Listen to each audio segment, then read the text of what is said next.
Izin bang dak, siapa bang? Jumatan atau mingguan abangku? Maksudnya ini arisan. Abang Kristen atau Muslim bang? Oh, Kristen. Kirain Oh, arisan, ada yang ingin ditanyakan atau ada yang ingin disampaikan? Ada. Kalau kalian bisa kompromi ya, saya bisa. Oh bisa bang, silakan bang, silakan. Abang pasien pertama di ruangan ini, silakan. Ini temanya nggak ada kan? Harus bertanya, begitu. Halo. Angkat aja tema bang, apa yang mau kita bahas gitu maksudnya dari dua agama ini. Maksudku, karena aku orang Kristen kan, tentu aku harus bertanya tentang Islam kan begitu.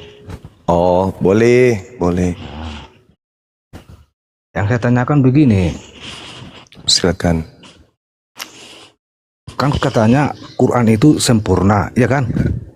Insya Allah iya sempurna. Berarti kalau kata sempurna itu udah lengkap begitu. Tergantung aspek apa yang dibutuhkan kemaslahatan umat manusia bang. Maksudku begini, Iya. kan kalau dikatakan sempurna berarti datanya lebih valid gitu kan daripada kitab yang lain, begitu kan? Sekali lagi saya katakan kesempurnaan Al-Quran itu ditinjau dari aspek kebutuhan umat manusia. Oh, Iya. kebutuhan umat manusia itu contoh kan harus ada pembuktian di dalam kitab itu kan begitu. Iya. Harus bisa dinyatakan kan begitu. Iya bang. Nah, jadi begini, Siap. aku sering membaca Quran itu bahwa di situ ada Jibril.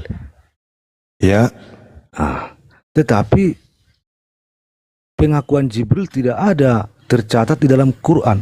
Contohnya, di dalam kitab saya, waktu Jibril datang memperkenalkan diri terlebih dahulu. Saya adalah Gabriel, begitu kan? Tetapi di Quran kok tidak ada, tapi itu dianggap Jibril. Itu pertanyaan saya. Dari mana itu ketahuannya bahwa dia benar-benar Jibril sementara dia tidak pernah mengaku dari awal bahwa dia adalah Jibril, malah ditanya seorang pendeta. Ini yang membuat saya jadi nggak nyambung, kok yang ditanya pendeta pula ya. Harusnya yang ditanya itu kan ibaratnya ada orang tua-tua di sana zaman dulu kan, apa yang terjadi dengan saya waktu itu waktu di gua. Berarti keraguan, tidak valid. Dan jawaban pendeta itu pun tidak mengasih tahu bahwa itu adalah Jibril, malah dia memberi nama Namus. Kalau kita terjemahkan bahasa Arab ke Indonesia, Namus itu hukum. Iya. Nah, jadi ini yang saya tanyakan dulu kepada Bang Juma. Bagaimana penanggapan Anda? Bisakah Anda membuktikan datanya bahwa ada data yang valid bahwa Jibril memperkenalkan diri kepada Muhammad? Iya. Tolong dijawab. Tunggu bang ya. Bismillahirrahmanirrahim. Ketika kemudian Nabi Muhammad Sallallahu Alaihi Wasallam menerima wahyu dan didatangi oleh Namus. Namus ini betul seperti yang Anda sampaikan. Namus ini adalah pembawa hukum yang datang kepada baginda Musa alaihi salam. Ketika Nabi Muhammad menerima wahyu, Nabi Muhammad bertemu dengan sosok makhluk yang kemudian belakangan dikenal dengan malaikat Jibril.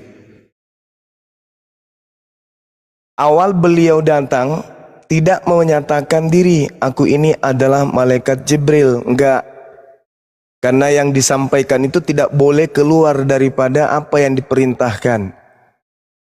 Allah mengutus Jibril, tidak memerintahkannya untuk memperkenalkan diri. Jibril, kamu ke Nabi Muhammad, perkenalkan dirimu, kamu itu Jibril. Enggak.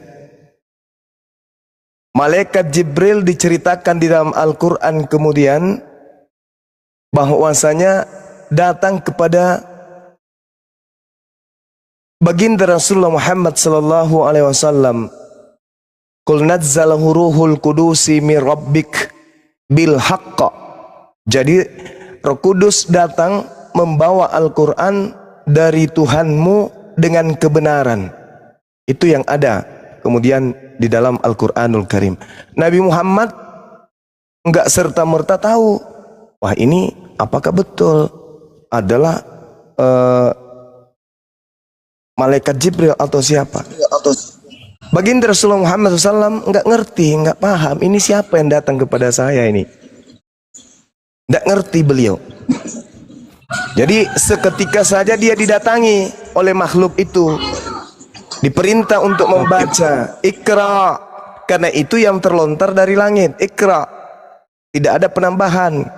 Saya Jibril disuruh, tidak ada penambahan kayak gitu. Seketika Iqra, belakangan baru diterangkan, Kul man kana aduwwan li Jibril fa innahu nazzalahu ala qalbika bi iznillah. Ternyata yang datang kepada beliau itu adalah malaikat Jibril yang diutus kemudian untuk menyampaikan Al-Quran kepada baginda Rasulullah Muhammad SAW dengan izin Allah. Jadi kalau saudara saya bertanya, kenapa enggak memperkenalkan diri? Ya emang enggak. Belakangan kemudian diceritakan di dalam hadits ya Bukhari nomor 3141, bagaimana kemudian diceritakan bahwasanya Nabi Muhammad SAW ketika dia bertahannuts di Gua Hira, kembali beliau menceritakan hal itu kepada istrinya Khadijah. Lalu kemudian Khadijah membawa beliau ke Warakah, seorang rabi atau seorang imam Yahudi waktu itu, Nasara. Lalu dikatakan beliau suami saya ini bertemu dengan sosok. Lalu kemudian Waraka yang paham tentang Taurat, Waraka yang paham tentang Injil bertanya, apa yang kamu lihat? Kemudian beliau menceritakan. Lalu Waraka mengatakan, ini adalah namus. Haza namus, kata beliau. Siapa namus ini? Malaikat yang pernah datang kepada Nabi Musa alaihi salam. Selesai cerita. Gitu bang. Jadi kalaupun misalnya yang datang kepada baginda Rasulullah Muhammad sallallahu alaihi wasallam ini bukan malaikat dari Tuhan pencipta langit dan bumi, tapi pada faktanya Nabi Muhammad diminta, diajarkan kepada seluruh umat manusia untuk menyembah. Karena kami nggak menyembah makhluk.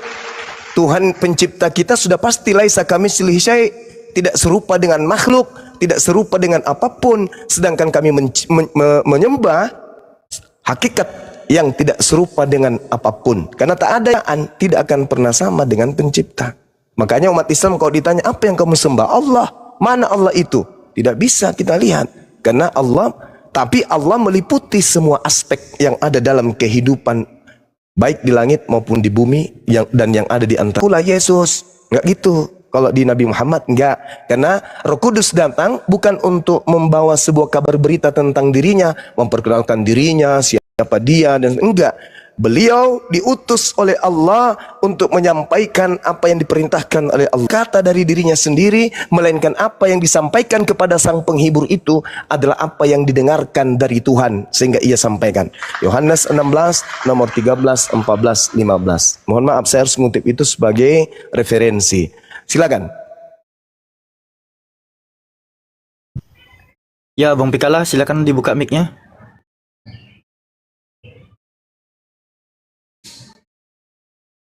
Bang Pikala. Oke, belum ada. Ya, Du. Oke. Oh, silakan. Jadi kenapa waktu Jibril menampakkan diri kepada Musa dan kepada Maria tidak mengatakan namus? Kenapa harus di Islam itu dikatakan namus? Iya, jadi gini. Namus itu adalah malaikat pembawa hukum. Pembawa hukum yang datang kepada para nabi, termasuk Nabi Musa alaihissalam. Jadi pada kesimpulannya Rasulullah Muhammad sallallahu alaihi wasallam menerima hukum seperti Nabi Musa. Sama seperti Nabi Musa menerima Torah dengan perantaraan malaikat. Namus itu artinya hukum, ketetapan. Itu sama seperti Nabi Musa. Jadi kalau dikatakan kemudian kenapa tidak dikatakan namus pada masa itu? Namus itu kan dalam bahasa Yunani nomos artinya hukum. Malaikat yang membawa hukum, itu gelar pembawa hukum, pembawa aturan Tuhan. Nah, disebut Roh Kudus, makhluk yang manusia kepada kesucian. Allah alaihi wasallam menerima hukum pada manusia agar manusia. Jadi kalau dia kena najis, cara membersihkannya seperti ini. Kalau dia kemudian dalam keadaan junub, cara membersihkannya seperti ini. Jadi semuanya, bahkan harta, hukum-hukum untuk mensucikan jiwa manusia. Jadi tidak memperkenalkan diri memang, aku Jibril, enggak. Karena tidak ada damat itu adalah malaikat Jibril. Sama ketika datang kepada ibunya Nabi Isa alaihissalam, innama ana rasulu rabbik li ahaba laki gulaman zakiya. Sesungguhnya aku ini adalah utusan Tuhanmu. Nah, utusan Tuhan yang datang pada masa itu adalah Namus, pembawa hukum kepada Maryam untuk supaya memberitakan akan lahirnya seorang anak yang bernama Isa alaihissalam. Seperti itu, Bang. Dan satu hal itu tidak terjadi hanya sekali. 22 tahun kemudian Nabi Muhammad berinteraksi dengan Roh Kudus, yaitu malaikat Jibril. Gitu.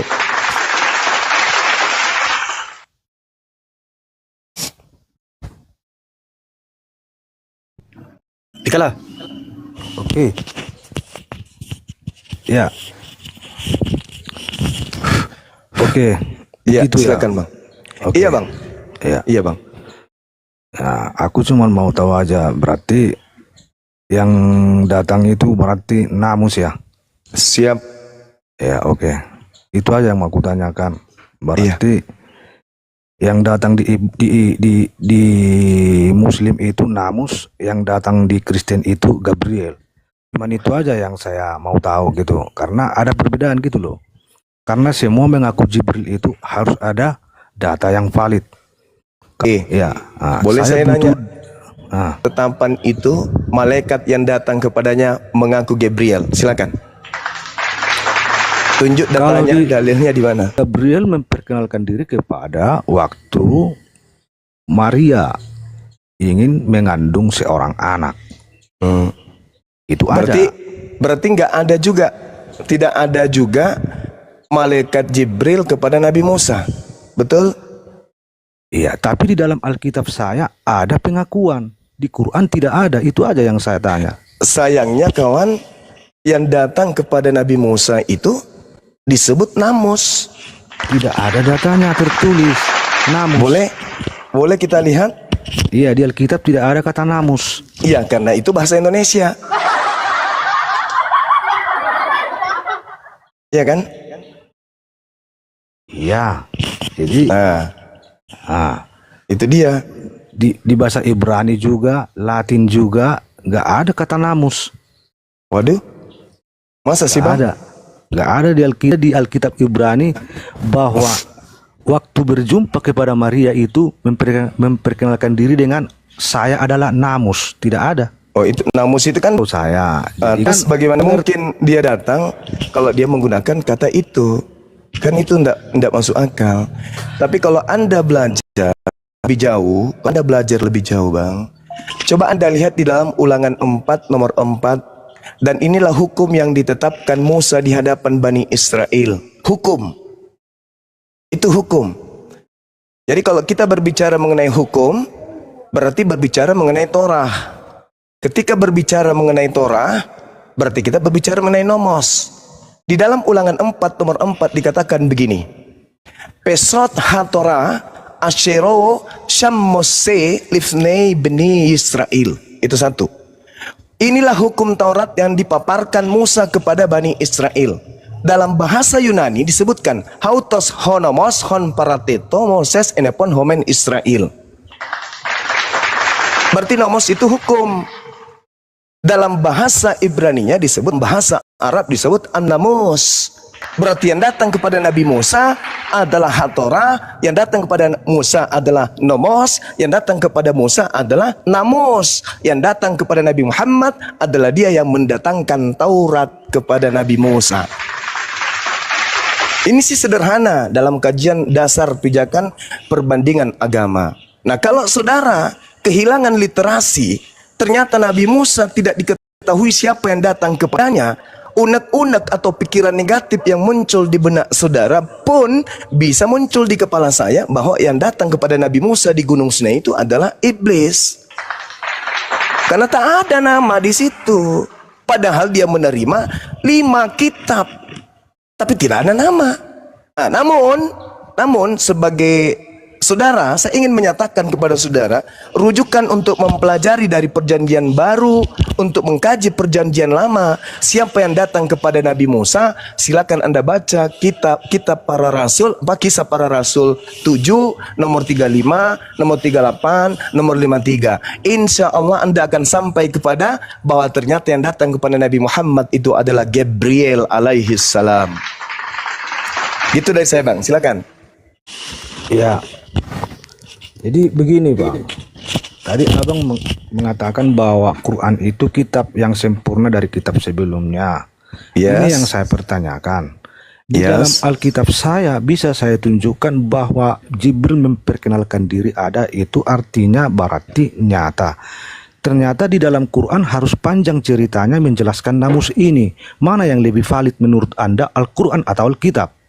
Kalau saya lebih valid Al-Quran, karena yang Anda pakai itu cuma terjemahan. Dari mana datanya, Bang? Coba dulu, namus itu berasal dari mana? Kata mana itu namus? Namus itu bahasa Ibraninya hatorah, bahasa Yunaninya nomos, bahasa Arabnya namus. Jelaskan ya. Nah, coba sekali lagi saya katakan, coba Anda baca Ulangan 4 nomor 4, Anda bisa membaca kata Torah ada di dalamnya. Sekali lagi saya katakan, dalam bahasa Ibrani Ulangan 4 nomor 44 dikatakan Pesat hatora asyero shamose lifnei beni Israel. Dalam bahasa Yunani hautos honomos hon prateto Moses anopion honom Israel. Jelas itu, nomos hatora seirama, nomos hatora nomos yang didatangkan oleh malaikat, yaitu hukum Taurat, ketetapan. Berarti bisa dong kita katakan nama malaikat itu namus, bukan Jibril lagi. Bisa, kita ganti namanya. karena dia pembawa. Kan sudah kubilang tadi, Bang. Nah, malaikat yang datang kepada beliau itu tidak memperkenalkan diri, tapi beliau punya gelar sang pembawa hukum. Nah, tuh sudah ditunjukkan adik saya tuh jelas itu. Jadi ketika kita berbicara tentang hukum, nomos sama dengan Torah, Torah sama dengan hukum Taurat. Nah, Ulangan 18 nomor 18, aku Tuhan akan mengutus seorang nabi yang sama seperti engkau, wahai Nabi Musa. Maka yang datang kepada Musa adalah nomos, yang datang kepada Nabi Muhammad juga wajib nomos. Nah, sekarang kalau Anda berbicara mengenai Jibril, Al-Quran saya menjelaskan dalam surah Al-Baqarah ayat 97, Kul man kana aduwa li Jibril, katakanlah wahai Nabi Muhammad, barang siapa yang menjadi musuh Jibril, maka ketahuilah Jibril itulah yang menurunkan Al-Quran di dalam hatimu dengan izin Allah. Jadi tak ada keraguan di situ, Bang. Nah, sekarang kalau ini Anda masih ragu, boleh dong saya minta seperti pertanyaan saya. Kan tidak ada, kawan. Kenapa Anda percaya bahkan mengambil kitabnya orang secara tidak sah? Kalau pertanyaan terhadap Al-Quran ini membuat Anda ragu terhadap Al-Quran, kenapa Anda mengambil kitabnya Yahudi tanpa sah? Dan Anda percaya itu adalah malaikat yang datang. Maksudku gini, Bang. Ini perbedaannya Alkitab dengan Al-Quran. Di Al-Quran tidak ada memperkenalkan diri. Itu kan di antara kitab yang dua ini, di mana ada Jibril memperkenalkan diri, itu yang saya tanyakan sebenarnya. Yang ada memperkenalkan diri itu hanya di Alkitab. Di Al-Quran tidak ada. Baik, kawanku, baik. Kalau memang Muhammad itu menjamin itu Jibril, kenapa dia harus ragu pergi bertanya lagi? Baik, kawan. Harusnya kan, ya Itu diyakini langsung 100%, nggak usah ragu-ragu lagi. Baik, saudaraku, baik. Ini baik. pergi lagi bertanya. Oke, Itu, Bang. baik. Nah, sekarang Anda berbicara mengenai skala Bible atau skala kitab Al-Quran dan kitabnya saudara Kristen. Oke, mari kita uji. Ketika ada kata Gabriel pada bulan ke-6, dia datang hanya untuk menyatakan diri tentang kehamilan Maria. Pertanyaan saya, adakah Gabriel memperkenalkan diri kepada Lukas? 1. Adakah Gabriel memperkenalkan diri kepada Matius? 2. Adakah Gabriel memperkenalkan diri kepada Markus? Adakah dia memperkenalkan diri kepada Paulus? Sehingga Paulus menuliskan 13 buku. Silakan Anda jawab. Mudah-mudahan Anda tidak oleng. Silakan. Maaf nih Bang, maaf. Kita berbicara mengenai kredibel sebuah kitab kan? Karena kalau Anda berbicara mengenai data memperkenalkan diri, Maria hanya didatangi sosok Roh Kudus yang bernama Gabriel pada bulan ke-6 pada saat dia bertunangan dengan Yusuf. Selebihnya, kitab saudara dituliskan bukan karena pernyataan Gabriel. Kalau ada, saya berhenti menjadi apologet. Silakan Anda tunjukkan. Oke Bang, begini Bang, aku tidak silakan. membahas itu. Yang saya bahas antara Al-Quran Kredibel dan sebuah Alkitab. kitab. Ya, itu Iya. dia makanya kutanya. Sekarang di mana Gabriel pernah datang memperkenalkan diri kepada penulis Bible? Maaf, permisi saya lihat dulu. Maaf. Silakan. Tunjukkan. Memperkenalkan diri kepada penulis Bible itu Ada. itu tidak ada. Tidak ada. Ya, permasalahannya di sini Bang, antara ada memperkenalkan diri, antara tidak ada. Itu yang saya bahas Bang, enggak yang lain. Iya. Gabriel datang memperkenalkan diri kepada Maria tentang hamilnya dia. Tapi cara mengenai kitab yang Anda pegang tak pernah satu kali pun. Jadi legalitas kitab Anda mana? Siapa yang memberikan pengajaran kepada penulis kitab saudara? Siapa? Begini Bang, dari awal aku menanyakan di antara Alkitabnya Bang, bukan di antara ini panjang ini nanti, bukan di antara murid-murid Yesus, bukan. Yang saya tanyakan, adakah di Al-Quran Jibril itu memperkenalkan diri? Karena di Alkitab itu ada. Memperkenalkan diri kepada Maria kan? Iya, yang penting ada Bang. Lah, kalau Masalahnya yang itu ada, seperti itu yang saya buat. Kalau yang seperti itu, Al-Quran juga malaikat Gabriel datang Jibril kepada Maria. Qala innama ana rasulu rabbiki li ahabalaki gulaman zakiyah. Itu ada. Kalau cuma seperti itu. Tetapi ketika kita berbicara mengenai keautentikan sebuah pengabaran, Al-Quran dijelaskan kemudian bahwa yang datang kepada Nabi Muhammad adalah Jibril. Dalilnya di mana? Surah Al-Baqarah ayat 97. Kul man kana aduwa li Jibril. Nah sekarang yang datang kepada Paulus, Jibril enggak? Bukan. Ke Markus, Jibril enggak? Bukan. Matius? Bukan. Jadi apa legalitas standingnya untuk mengatakan itu wahyu dari Nomos? Yang sama seperti kepada Musa. Ini berat ini Bang, berat. Permisi, silakan. Iya Bang, yang katakan Abang itu benar. Tapi yang saya katakan itu bukan ke situ. Yang saya tanyakan di antara Alkitab ininya. Karena yang saya tanyakan tadi kan di Alkitab saya itu dari halaman 1 sampai halaman terakhir ada catatan bahwa Jibril memperkenalkan diri. Saya cari di Quran dari halaman 1 sampai selesai tidak ada Jibril memperkenalkan diri. Itu yang saya tanya Bang, enggak yang lain-lain. Saudara, sekali lagi saya bacakan ayatnya. Fattahazat min dunihi hijaba farsalna ilaiha ruhana fatamassala laha basyaran sawiyya. Lalu dia memasang tabir yang melindunginya dari mereka. Lalu aku mengutus rohku Jibril kepadanya. Maka dia menampakkan diri dalamnya dalam bentuk manusia yang sempurna. Qalat inni. Jibril berkata, Maryam berkata, inni a'udzubirrahman minka in kunta taqiyya. Sungguh aku berlindung kepada Tuhan yang Maha Pengasih terhadapmu jika engkau ini adalah orang bertakwa. Jibril datang lalu berkata kepada Maryam, innama saya ini sesungguhnya saya ini Rasulur Rabbi, utusan Tuhanmu, li'ahabalaki gulaman zakiyah, untuk menyampaikan anugerah kepadamu seorang anak laki-laki yang suci yang akan lahir dari rahimmu. Itu siapa? Jibril memperkenalkan diri kepada Maryam. Samanya kita. Nah, sekarang ketika berbicara mengenai kitab suci, ternyata Gabriel tidak pernah memperkenalkan diri kepada penulis kitab saudara. Ini bahaya ini. Dan lagi pula Nabi Musa tidak pernah menerima kemudian pewahyuan, malaikatnya menyatakan diri dulu, nggak ada. Nabi Musa menerima 40 hari 40 malam, menerima hukum perjanjian baru untuk Bani Israel. Tidak ada malaikatnya menyatakan, memperkenalkan diri, aku ini adalah Jibril. Nggak ada, bang. Tapi ajaibnya kemudian ketika hadits baginda Rasulullah Muhammad SAW diceritakan kemudian, lalu kemudian waraka mengatakan, hazal namus ladzi anzalallahu ala Musa.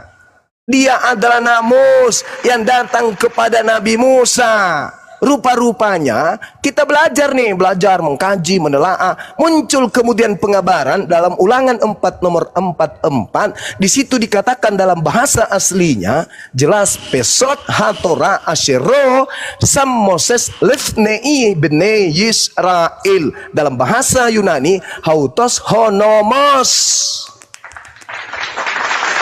Hon proteto Moses enovion homion Israel. Loh, kok berkesinambungan? Nabi Musa datang padanya nomos, Nabi Muhammad datang kepadanya juga namos. Yang datang kepada Markus, Lukas, ya mungkin Tarmos. Maaf bercanda. Karena tidak ada pemberitaan itu. Coba bang. Sedangkan di Ulangan 18:18, aku Tuhan akan mengutus seorang nabi sama seperti engkau wahai Nabi Musa. Aku akan menaruh firmanku di dalam mulutnya. Nabi Musa menerima firman dari mulut Musa, namanya Taurat. Nabi Muhammad menerima firman dari mulutnya Nabi Muhammad, di mulutnya Nabi Muhammad, namanya Al-Quran. Yesus menerima firman di mana? Apa nama kitabnya? Nggak ada. Nah, ini yang ingin saya sampaikan. Ini sekedar edukasi untuk penambahan pembendaharaan pengetahuan kita dalam lintas agama. Silakan bang. Bang Pikala, izin bang, Alfi mau sapa tamu dulu nanti. Ya. Bang Kaisar dan Bunda Vera. Ya, Assalamualaikum warahmatullahi wabarakatuh. Burunda. Waalaikumsalam warahmatullahi wabarakatuh. Semuanya. Siap abangku. Ya duhu, apa cek Marino monitor? Ya, siap hadir. Oke, bang apa cek? Bang apa cek panggilan kedua? Halo. Oke, monitor juga. Bang Marino Ya, panggilan kedua. Bang Marino panggilan ketiga. Oke, Alfi turunkan ya. Kita soalnya butuh kursi untuk dinaikkan lagi teman-teman dari kekristenan ya, biar nggak dikira keroyokan. Boleh di-mute dulu Bang Yeduhu sama Bang Apace biar diselesaikan dulu Bang Pikalanya. Ya. Belum selesai ya? Izin ya. Belum Bang. Ya. Sedikit lagi nanti Oke, kita oke. sambung Silakan. ke Bang Yeduhu ya. Silakan, Aman ya, silakan. kita tertib Ya. ya. Mantap, Oke, alhamdulillah siap. kita tertib. Oke bang, terima Ya. kasih. Saya sudah mendengarkan tadi Siap. penjelasan Bang Juma mengenai itu. Tapi oke lah. Jadi cuman saya katakan begini aja. Sebenarnya saya cuma mau menanyakan di antara dua Alkitab ini ada pengakuan atau tidak, itu sajanya. Tapi Bang Juma sudah menjelaskan terlalu mendetail. Oke, terima kasih saya katakan ya. Jadi begini aja. Di dalam Quran itu memang terdata ada kata namus, tapi pengakuan Jibril memang tidak ada. Di dalam Alkitab ada, cuman itu saja. Mulai dari perjanjian lama saya sampai perjanjian baru, cuman ada pengakuan Jibril. Tetapi di dalam Al-Quran tidak ada. Cuman itu yang ingin saya tanyakan. Bukan untuk menjelaskan pengakuan Lukas, Yohanes, Markus, dan lain sebagainya tentang Musa, tidak. Yang saya tanya di dalam buku yang dua itu adakah terdata tentang pengakuan Jibril? Itu saja Bang. Terima kasih Bang ya. Malam siang yang baik buat Oke. kita semua. Oke. Siap Terima Bang kasih. Pikala, selamat belajar lagi Bang Pikala ya. Oh, Sama-sama belajar kita, lah Bang. kita, sama-sama belajar. Ya, sama-sama belajar kita. Oke, Ya, Bang. Bentar, Bang. Tampaknya requestan dari teman-teman, izinnya Bang Zuma ya. Banyak sekali yang rindu dengan iklannya Bang Kaisar Nero. Abangku. Bang Kaisar. Monitor. Wih, udah dipanggil fans abang di bawah tuh bang. Gimana kira-kira bang? Silakan. Kita panggil dulu ya. Ini tap layarnya masih 159 ini teman-teman. Gimana ini teman-teman? Oke lah ya, baiklah. Bismillahirrahmanirrahim. Kepada sahabat Bang Zuma dan sahabat EPI Apologet Islam Indonesia, sahabatku semua, pada sore hari ini menjelang sore ya, tolong di tap layar jemarinya sampai layar kalian itu pecah. Jangan lupa follow akun host narasumber di atas dan juga akun saya sendiri. Saya Kaisar Nero, Ketua Dewan Pimpinan Pewarta Bukit Golgota, menyiarkan langsung di live Val 5 Apologet di frekuensi 3,1 FM Ajaran Kasih Mati.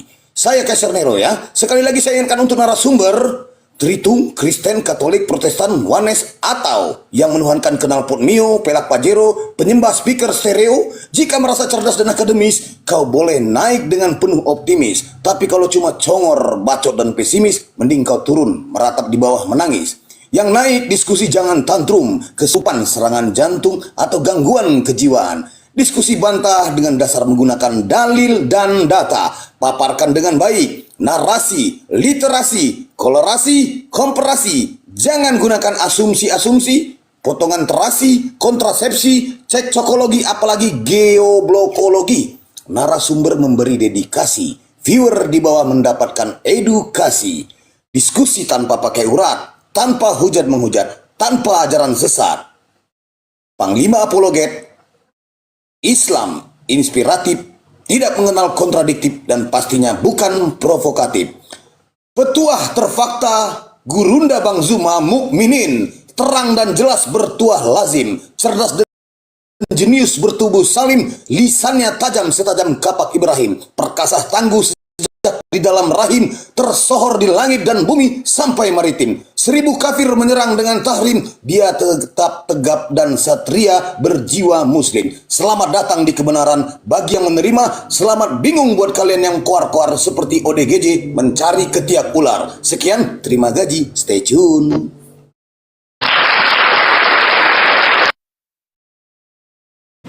Ya, Masya Allah, luar biasa. Jangan lupa ya di tap layar lagi teman-teman. Tampaknya Bang Yadu ini sangat nafsu sekali ingin berdiskusi. Gimana Bang Yadu?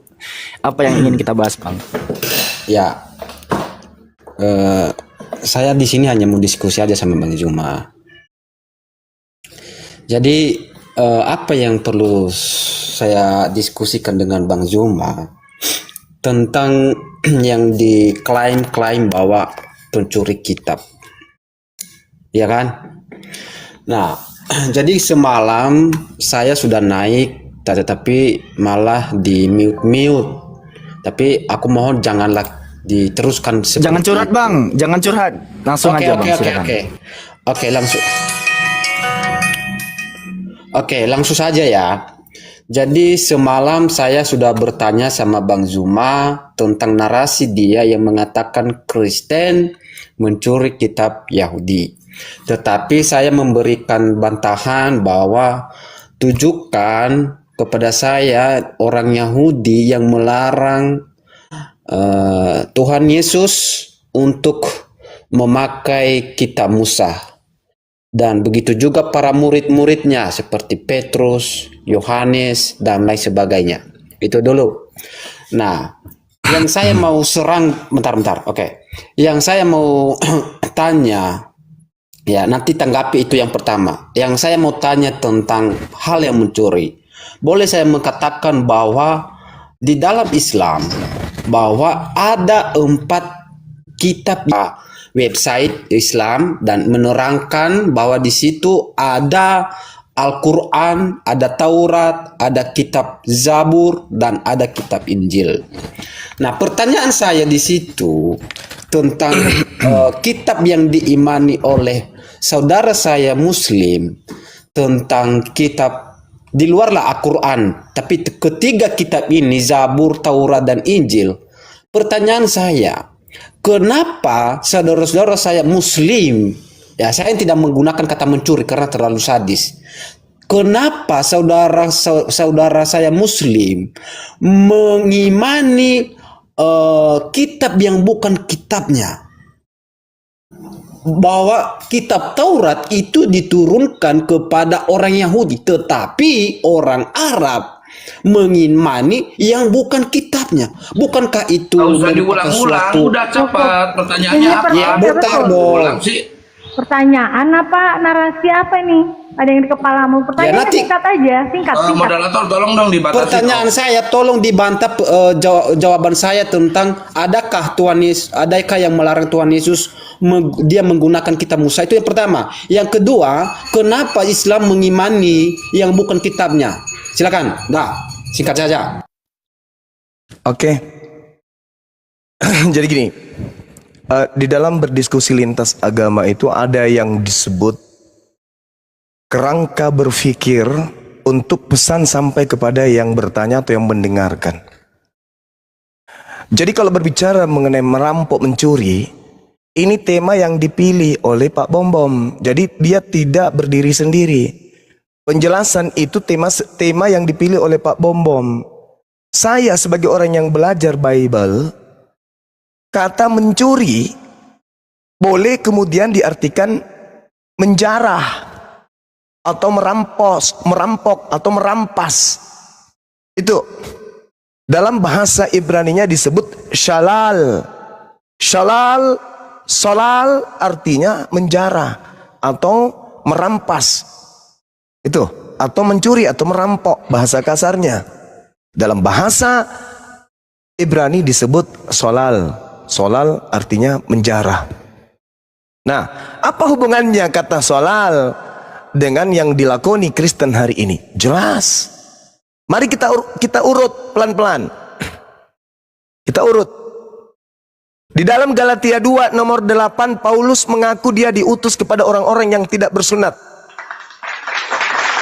Galatia 1 nomor 15 nomor 16 pun sama. Aku diutus kepada orang-orang yang tidak bersunat. Satu. Berarti non Yahudi kan?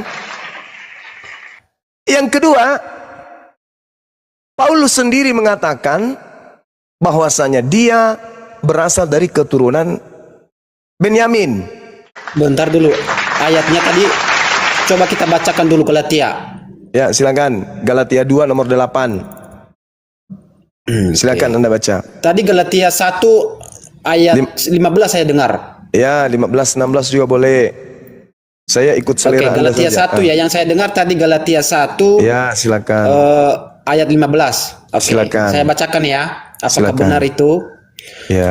Galatia 1 ayat 15. Tetapi Ya. waktu ia yang telah memilih aku sejak kandungan ibuku dan memanggil aku oleh kasih karunia-Nya. Mana di situ? Tetapi ia yang telah memilih aku sejak dalam kandungan ibuku, memanggil aku Ya. oleh karena karunia-Nya, berkenan menyatakan anaknya dalam aku supaya aku memberitakan dia di antara bangsa-bangsa bukan Yahudi. Ya, mana di situ dia diutus kepada yang tidak bersunat? Mana? Loh, ini nomor 16-nya? Coba diralat narasinya Bang Zuma. Tadi narasi Bang Zuma. Oh, nggak perlu. Tadi Paulus. Di dunia tadi akademi- Bang Zuma mengatakan. Coba diralat dulu. Sabar Apakah saya yang dulu. salah Kamu mendengar? bertanya, mau dijawab Gurunda, kamu merocos. Sabar. Gantian ngomong. Di dunia Tapi tidak akademi- sesuai data. Makanya saya kan ketika dia bernarasi saya lihat data apakah benar nggak yang disampaikan. Jadi saya Oke. begitu. Yahudu, Yahudu kalau bertanya biar jawab. jadi kita harus kau kurang kooperatif menangkap di sini, bro. Daya tangkap, Yahudu daya tangkapmu kurang. Coba pelan-pelan. Ya. Dengar aja baik-baik. Kalau saya Galatia daya 1. tangkap saya enggak menstop tadi Bang Zuma narasinya. Kalau saya tidak daya dulu, tangkap izin saya. Gurunda ya dulu. Di ayat 16-nya kau baca itu bukan orang Yahudi itu apa Oke. maksudnya? Udah. Oke, saya akan ikutin. Oke, ayat Balikin ke Bang Zuma 15. lagi. Jadi kita di sini loh memberikan ayat yang sesuai narasi, jangan kita menambah-nambahkan gitu loh. Oke, saya minta Ya. maaf kalau gitu. Saya baca ya. Ya, Aku silakan. kemudian dipilih dari sejak dalam kandungan ibuku, dipanggil sebagai karunia. 16-nya berkenan menyatakan anaknya di dalam aku supaya aku memberitakan dia di antara bangsa-bangsa bukan Yahudi. Paulus Mana diutus kata di sana di situ? lari ke Yohanes Galatia 2 nomor 8. Kan tadi saya nyinggung kan? Gitu. Cara berdiskusi itu begitu. Dalam proses belajar mengajar, kita merangsang anak didik kita itu untuk memiliki loncatan berpikir sesuai dengan pesan yang terlontar melalui lisan. Itu dalam metode proses belajar mengajar. Nah, sekarang Anda baca di dalam Galatia 2 nomor 8. Di situ Paulus dengan mulutnya sendiri menerangkan bahwa dia diutus kepada orang-orang yang tidak bersunat.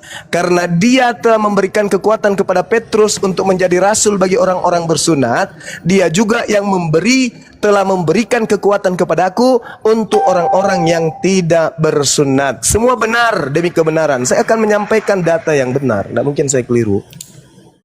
Sampai sini masih ada yang Anda ingin pertanyakan sebelum saya naikkan lagi tangga sanatnya? Bahwa kalian pencuri Oke, sebenarnya saya hanya ingin meralat tentang narasinya bahwa Oh ya sudah, berarti Paulus aman. itu ya aman, tapi kalau Oke. seandainya datanya sesuai dengan data, saya tidak menstop Bang Zuma. Jadi harus datanya sesuai gitu loh. Oke, baik. Karena beberapa pengalaman kan tidak sesuai data yang dibacakan Bang Zuma dengan Alkitab. Jadi makanya saya berusaha memahami setiap kata-kata Bang Zuma. Oke, baik. Silakan, Oke, lanjut. baik. Nah, saya lanjutkan tangga mata rantainya ya.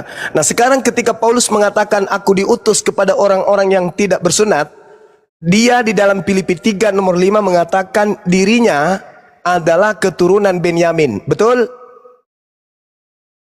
Betul, Bang?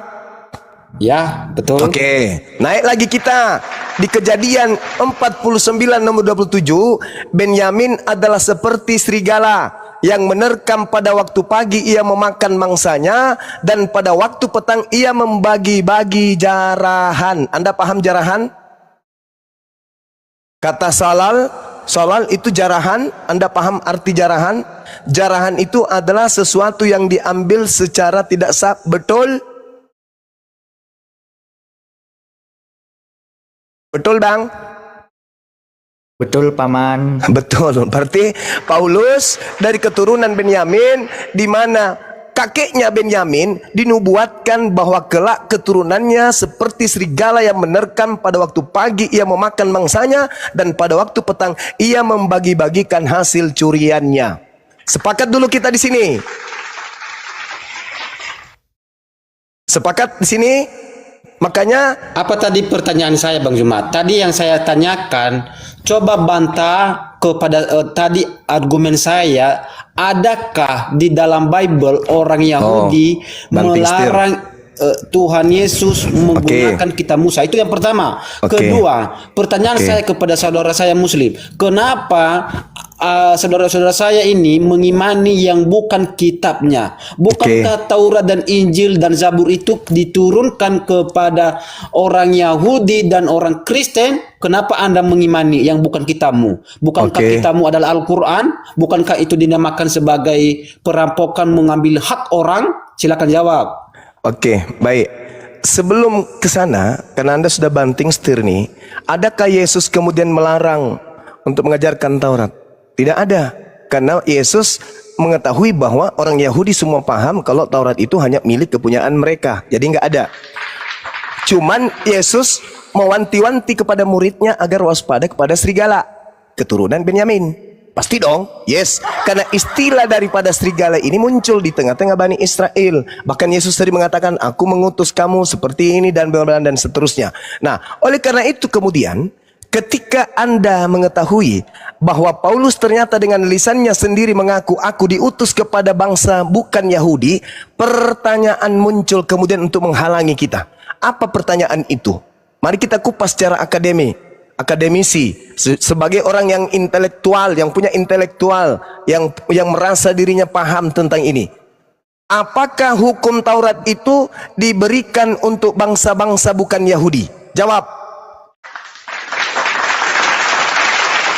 Hukum Taurat diberikan kepada bangsa Yahudi. Silakan. Ya, berarti tidak diberikan kepada bangsa-bangsa yang bukan Yahudi, betul? Ya. Kenapa ada di Kristen? Oke.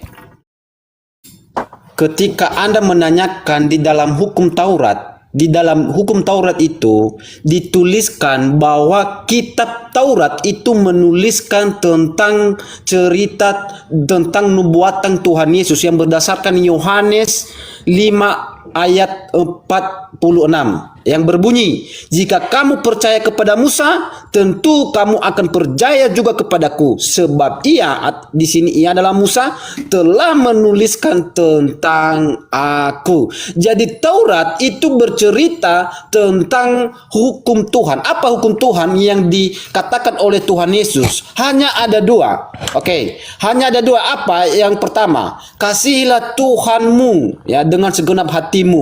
Hukum yang sama dengan itu adalah kasihilah sesama manusia. Hukum Taurat itu dari 1 sampai 4 itu bercerita tentang antara hubungan manusia dengan Tuhan.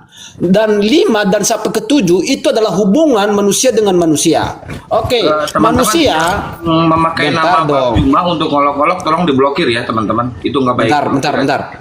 Saya bernarasi dulu, nanti kita gantian ya. Hubungan manusia, kenapa hanya kepada manusia diberikan? Kenapa sama yang lain tidak? Karena kenapa? Manusia secara filosofi, manusia itu berdiri karena dia berhubungan secara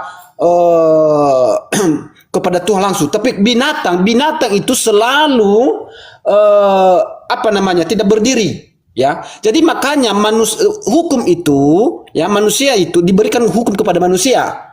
Ya, karena manusia itu tegak, sedangkan binatang itu tidak tegak, tidak ada hubungan binatang kepada Tuhan. Makanya hanya hukum Taurat itu diberikan kepada manusia karena manusia itu tegak. Itu karena filosofi tentang manusia. Kenapa bisa manusia itu tegak? Gitu. Itu.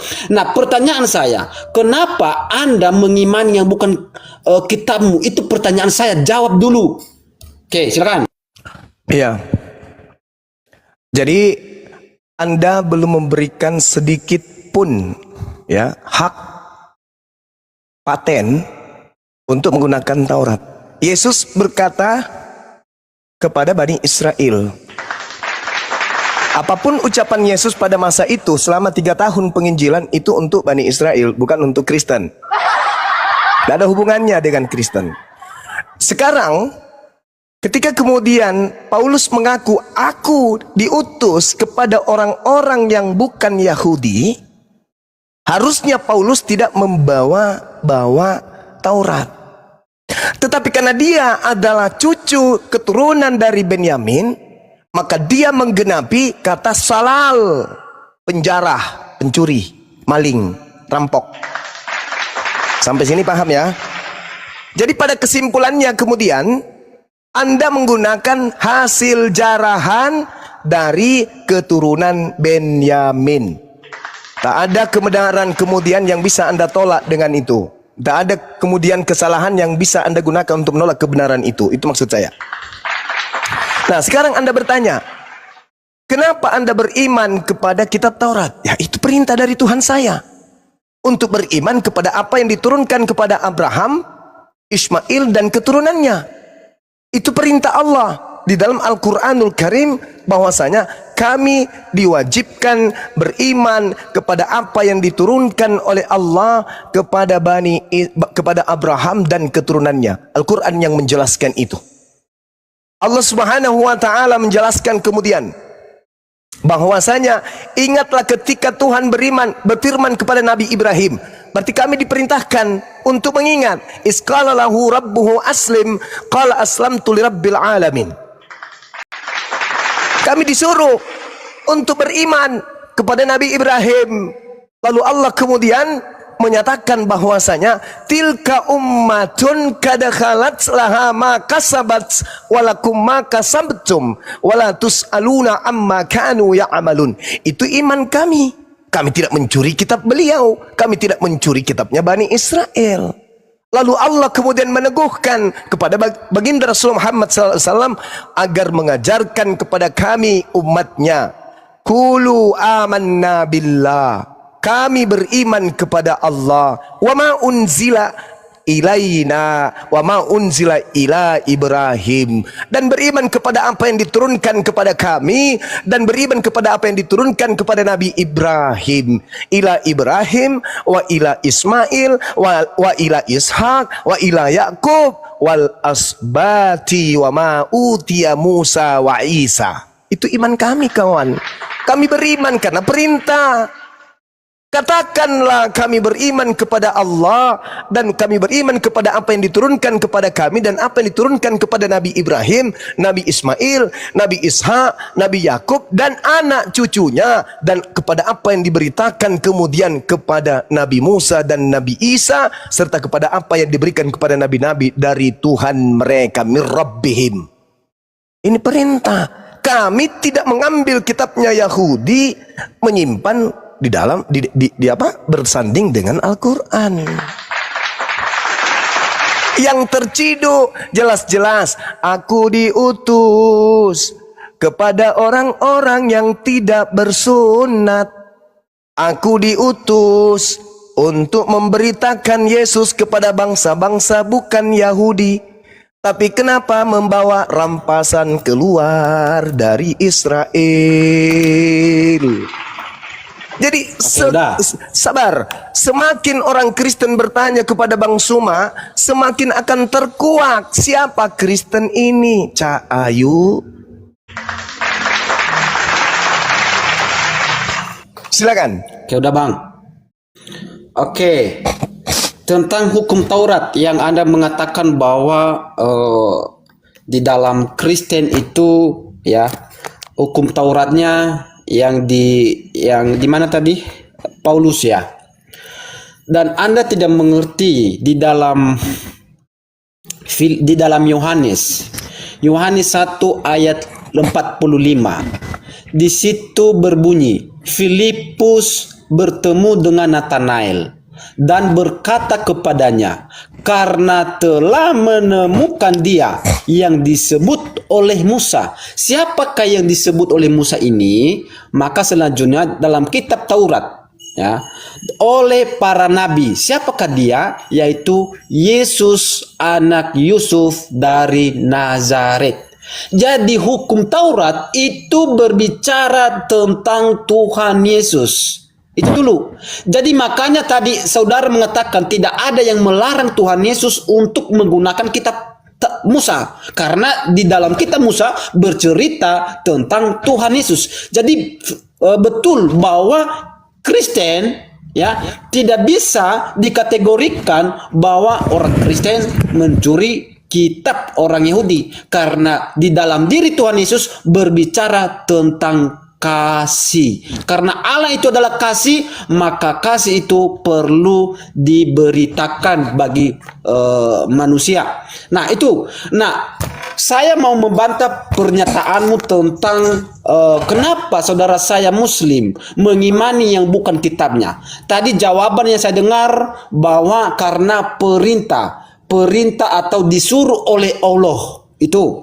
Nah, jadi kita harus melihat apa itu kata mencuri. Kata mencuri adalah mengambil hak orang, memiliki atau merampok milik orang. Nah, itu dulu kata mencuri. Nah, maka dari sini kita bisa menarik kesimpulan apakah Allah ya merampok dan menyuruh kalian untuk mengimani yang bukan kitabmu. Karena kitab Taurat itu adalah milik orang Yahudi dan Injil adalah milik orang Kristen. Kenapa Allah menyuruh Anda mengatakan disuruh ambil, imani, rampok? Kenapa Allah menyuruh Anda mencuri? Bukankah itu milik Yahudi? Berarti saya mengambil kesimpulan, berarti Allah menyuruh Islam mencuri kitab Taurat, mengimani yang bukan kitabnya. Silakan, bantah. Iya, jadi sebenarnya memang materi ini sangat berat materi ini, karena tidak akan pernah bisa orang Kristen itu memberikan legalitas apa standarnya kemudian yang menjadi acuan sehingga mereka menggunakan kitabnya orang Yahudi. Tidak ada itu. Jadi gini kawan, saya percaya Gibran itu adalah anak dari Pak Jokowi. Saya percaya. Tetapi bukan saya mengambil Pak Jokowi menjadi bapak saya. Salah tak kalau saya percaya bahwa Gibran itu adalah anaknya Pak Jokowi? Salah nggak? Nggak salah kan? Kenapa Anda tuduh saya mencuri? Saya cuman percaya loh. Berbeda dengan Anda. Anda mengambil Pak Jokowi sebagai bapak Anda. Itu namanya rampok. Orang percaya kok bahwa yang datang kepada Nabi Ibrahim, Ismail, Isa, Yakub dan keturunannya itu adalah apa yang diterima oleh mereka dari pencipta langit dan bumi. Kami percaya itu. Kami beriman, kami percaya. Kami meyakini, bukan merampok. Ini kita sedang membahas iman atau perampok. Yang kita bahas Ya, ini rampok. Sabar. Kata mencuri kita itu membahas tentang siapa yang mencuri. Itu Iya, dulu. kami tidak mencuri. Buktikan di Al-Quran kalau ada kitabnya Nabi Musa. Ada nggak kitabnya Nabi Musa? Di Al-Quran, surah apa? Saya tanya